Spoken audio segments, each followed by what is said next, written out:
Kanal informasi dan inspirasi.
Pukul 6 waktu Indonesia Barat. Radio Republik Indonesia Palembang dengan Warta Berita.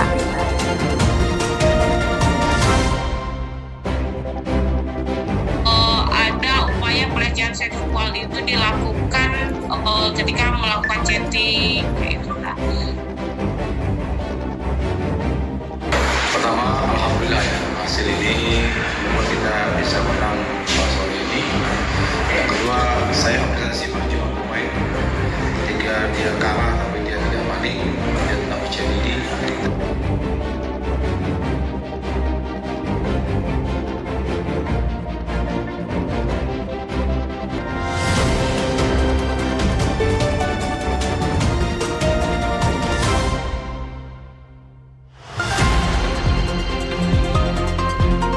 Selamat pagi pendengar, Anda sedang mendengarkan Warta Berita Radio Republik Indonesia Palembang. Sari Berita, aktivis perempuan Sumsel mencatat kasus kekerasan perempuan meningkat di 2025 didominasi kekerasan era digital. Sumsel United berhasil mengalahkan PSMS Medan 2-1 pada laga kandang yang berlangsung di Stadion Jakabaring Sport City kemarin. Hasil ini sekaligus mengamankan Laskar Juaro pada posisi 3 besar klasmen sementara. Pendengar, inilah Warta Berita selengkapnya edisi Selasa 25 November 2025. Saya Tata Edins.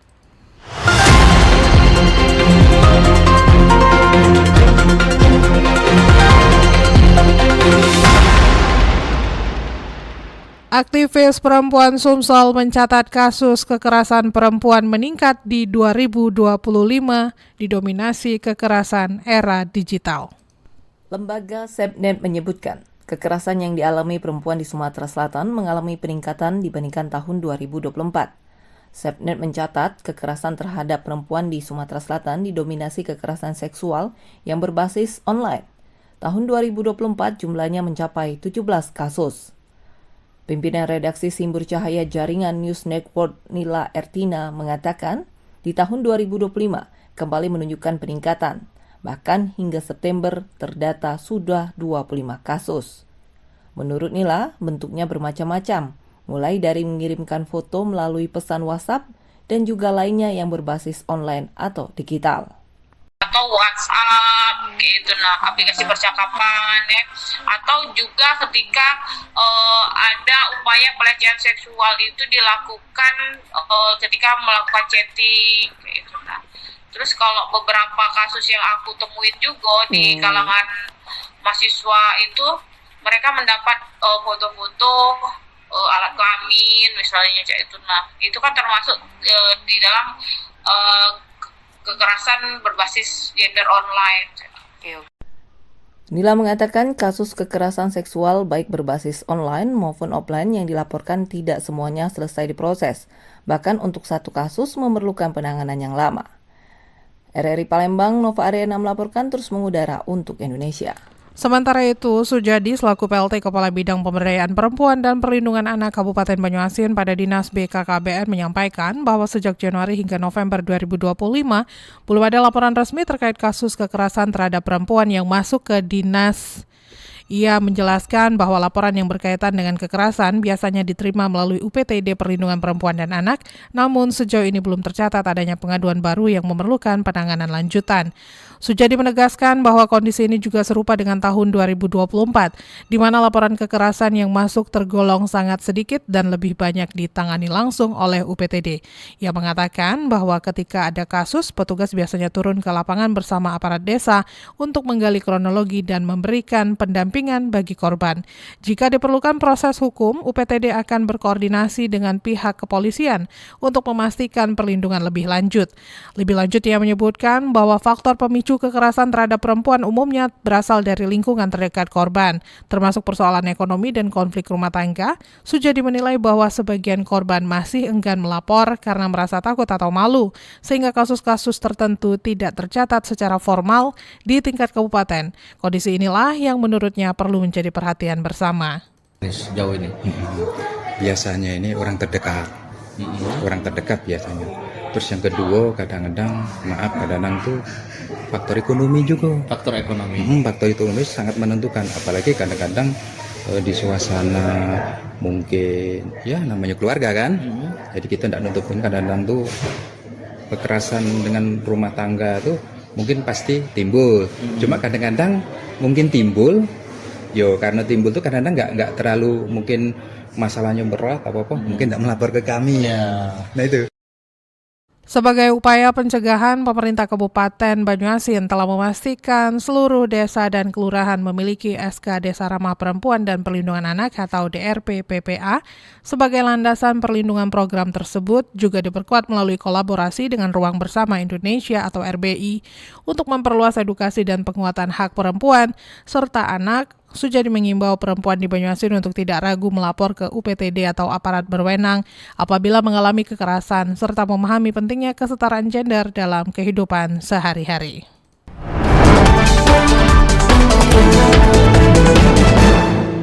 Pendengar, selanjutnya kita akan dengarkan seperti apa ragam komentar masyarakat.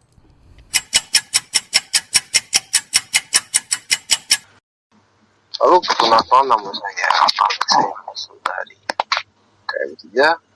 Saya tanggapan tentang hari anti kekerasan terhadap perempuan itu bahwa kekerasan bisa muncul dalam bentuk fisik ya, psikolog, ekonomi, hingga digital.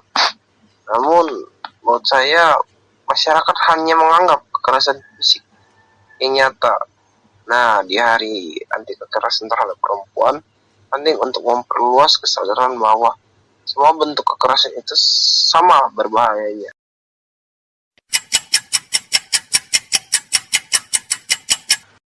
Saya Reni dari Talang Kelapa ya. Menurut saya hari anti kekerasan terhadap perempuan itu adalah satu momen yang sangat penting, mengingat kita bahwa kekerasan tentunya berbasis gender ya masih menjadi persoalan yang sangat serius yang sering bersembunyi di balik budaya diam dan ketidakadilan. Peringatan ini tentunya mengajak seluruh masyarakat untuk membuka mata, menolak segala bentuk yang namanya kekerasan serta memperkuat perlindungan dan dukungan tentunya bagi para korban.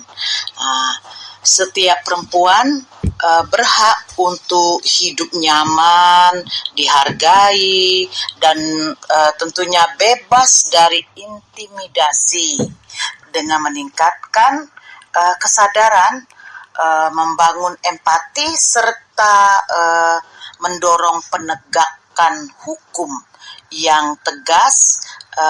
Kita dapat menciptakan lingkungan yang tentunya lebih adil dan manusiawi bagi semua perempuan.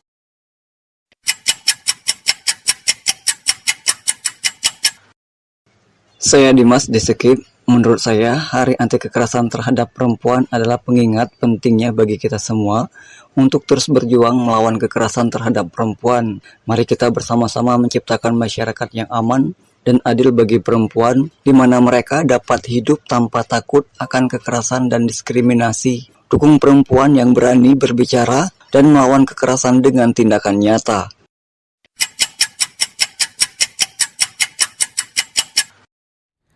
Selanjutnya pendengar, kita akan dengarkan cuplikan wawancara reporter RRI Muhammad Irfan bersama Dr. Muniati Ismail, Ketua Yayasan Bina Autis Mandiri sekaligus Ketua Forum Pusoa Sriwijaya. Iya, gimana? Ibu Muniati, bisa minta tanggapan sedikit nggak Bu ya? Saat ini bagaimana ya Bu ya meningkatkan kesadaran masyarakat Bu mengenai pentingnya Bu pencegahan dan juga penanganan kekerasan terhadap perempuan Bu? Pertama memang perlu edukasi ya. Edukasi dan sosialisasi, perempuan itu diberi kesadaran bahwa mereka bisa berani speak up, berani bicara apabila terjadi kekerasan pada diri mereka.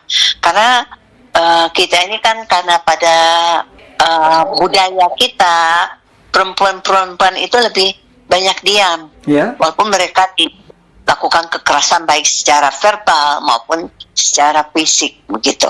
Jadi harus mengedukasi lah, mulai sampai ke pelosok-pelosok ya, lewat jalur PKK atau jalur lainnya ya. Baik Bu, bagaimana Bu dengan sisi pendampingan hukum Bu terhadap ya kita bisa bilang kayak korban seperti itu Bu? Itu kan organisasi kewanitaan atau kemasyarakatan juga bisa sebagai pendamping itu untuk perempuan-perempuan yang mengalami kekerasan. Baik Bu, sejauh ini bagaimana Bu tantangan terbesar Bu yang dihadapi Bu oleh masyarakat kita Bu untuk kata Ibu tadi itu untuk speak up, untuk berbicara di depan umum seperti apa Bu?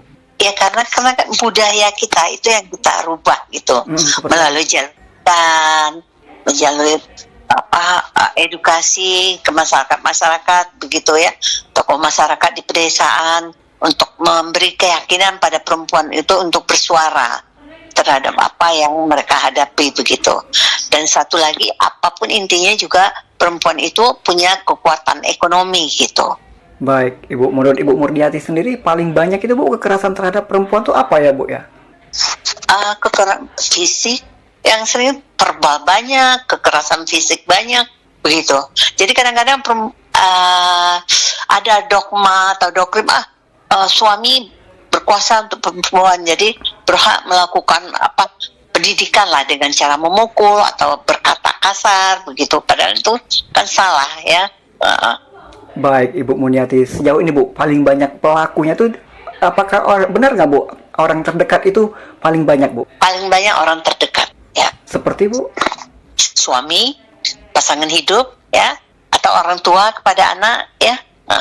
Baik Ibu, saat ini terakhir Bu, apa sih Bu harapan Ibu Muniati Bu agar perempuan-perempuan itu bisa menjaga diri mereka sendiri, itu seperti apa Bu? Pesan ataupun harapan Ibu? Ya tadi keterbukaan, jadi berani berbicara.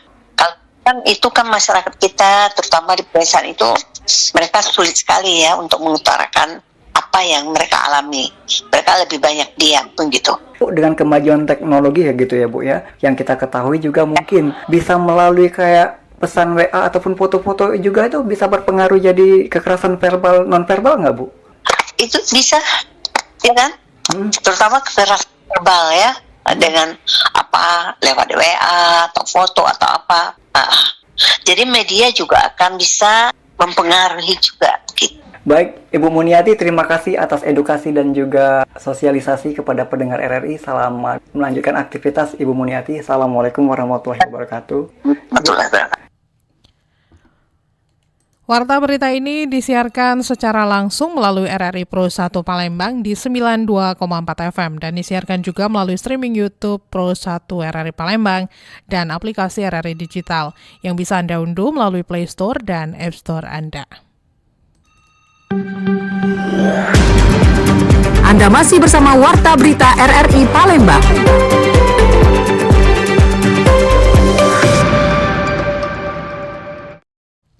Pendengar, siswa program Sekolah Rakyat mulai mengikuti pembelajaran berbasis kurikulum nasional setelah menuntaskan masa pengenalan lingkungan sekolah dengan percepatan materi untuk mengejar ketertinggalan dari sekolah formal.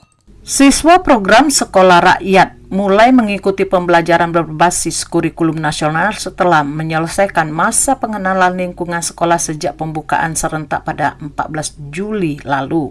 Meski sempat tertinggal 3 bulan dari sekolah formal, proses percepatan materi kini dilakukan melalui pendampingan intensif dan metode pengajaran yang disesuaikan dengan kebutuhan siswa. Kepala Smart 7 Palembang Diana Nursanti mengatakan fokus utama pembelajaran saat ini adalah meningkatkan konsentrasi dan membangun kepercayaan siswa yang datang dari berbagai latar belakang.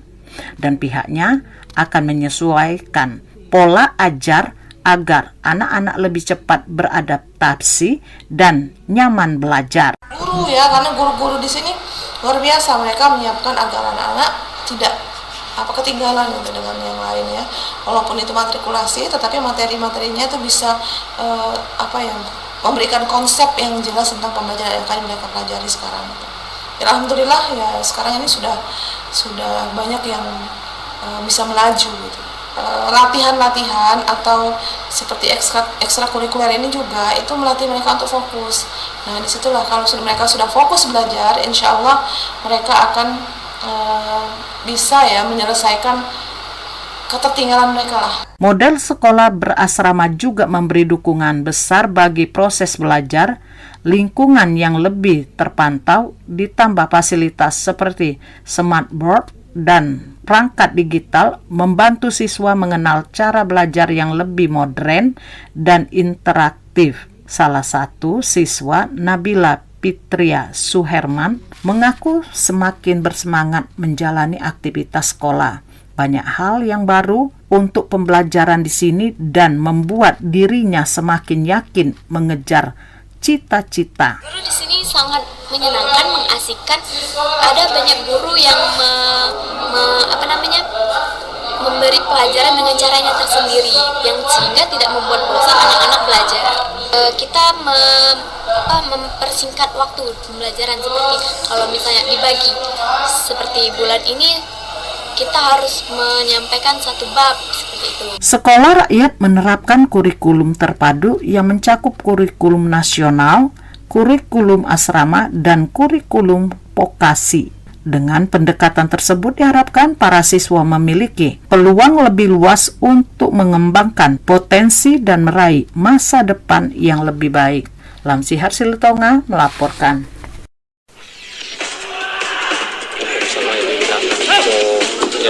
Olahraga atletik Sumatera Selatan berharap pemusatan latihan nggak usah mulu-mulu kan, karena dilihat dari persiapan sekarang JRC tidak akan terpengaruh terkait dengan pemain sudah memahami kesabaran masing-masing.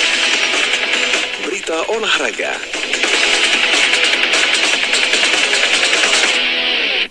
Pendengar, Sumsel United berhasil mengalahkan PSMS Medan 2-1 pada laga kandang yang berlangsung di Stasiun Jakabaring Sport City kemarin. Hasil ini sekaligus mengamankan Laskar Juaro pada posisi 3 besar klasmen sementara. Stadion Gelora Sriwijaya Jakabaring menjadi saksi bisu ketangguhan mental skuad Sumsel United. Dalam laga pekan ke-12 Pegadaian Championship 2025-2026 yang digelar Senin sore kemarin, Laskar Juaro berhasil membuktikan kelasnya lewat kemenangan dramatis 2-1 atas tamunya PSMS Medan. Laga ini bukan sekedar perebutan poin, melainkan panggung pembuktian mentalitas. Bermain di hadapan pendukung sendiri, Sumsel United sempat dikejutkan oleh gol cepat tim tamu. Baru 14 menit laga berjalan, gawang tuan rumah bobol oleh aksi legion asing PSMS, Vitor Freitas, yang membuat publik Jakabaring terdiam sejenak. Namun ketertinggalan itu justru menjadi titik balik. Alih-alih panik, anak-anak asuh Unil Baizar merespon dengan permainan yang lebih disiplin dan menekan. Momentum kebangkitan hadir sesaat sebelum turun minum. Tepat di menit ke-44, Rahmat Hidayat sukses menyamakan kedudukan, memberikan suntikan moral yang sangat besar bagi tim menuju ruang ganti. Babak kedua menjadi ajang adu taktik dan kesabaran. Devi Fortuna akhirnya memihak tuan rumah pada menit ke-67. Tekanan bertubi-tubi Sumsel United memaksa pemain belakang PSMS Syafrin Fijianto melakukan kesalahan fatal yang berujung gol bunuh diri. Skor berbalik 2-1 dan bertahan hingga peluit panjang dibunyikan. Pelatih kepala Sumsel United Nirmaizar tak bisa menyembunyikan rasa bangganya. Mantan arsitek timnas Indonesia ini menilai kunci kemenangan bukan hanya pada taktik, melainkan ketenangan para pemain dalam situasi tertekan. Pertama, alhamdulillah ya, hasil ini membuat kita bisa menang sore ini. Yang kedua, saya apresiasi perjuangan pemain ketika dia kalah tapi dia tidak panik, dia tetap percaya diri, akhirnya kita menang pertandingan. Yang selanjutnya, ini perjuangan yang sangat luar biasa buat seluruh pemain di dalam pertandingan yang sangat antusias. Tapi salam hormat buat semua teman-teman pemain, manajemen yang selalu mendukung kita, juga supporter kita yang sangat mencintai Sumsel. Hasil positif ini sangat krusial bagi peta persaingan grup 1 wilayah Barat. Tambahan 3 poin mengokohkan posisi Sumsel United di peringkat 3 klasemen sementara dengan raihan 20 poin dari 12 laga. Sementara itu kekalahan ini menahan PSMS Medan di posisi ke-7 dengan 14 poin. Rian Apridani melaporkan.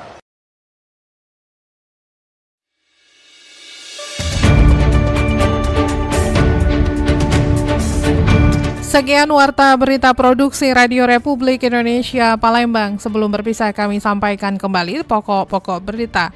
Aktivis perempuan Sumsel mencatat kasus kekerasan perempuan meningkat di 2025 didominasi kekerasan era digital. Sumsel United berhasil mengalahkan PSMS Medan 2-1 pada laga kandang yang berlangsung di Stadion Jakabaring Sport City kemarin. Hasil ini sekaligus mengamankan Laskar Juara pada posisi 3 besar klasmen sementara.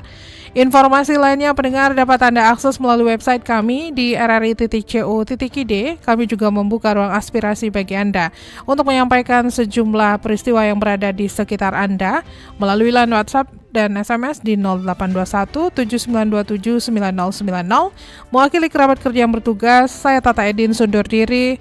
RRI terus mengudara untuk Indonesia.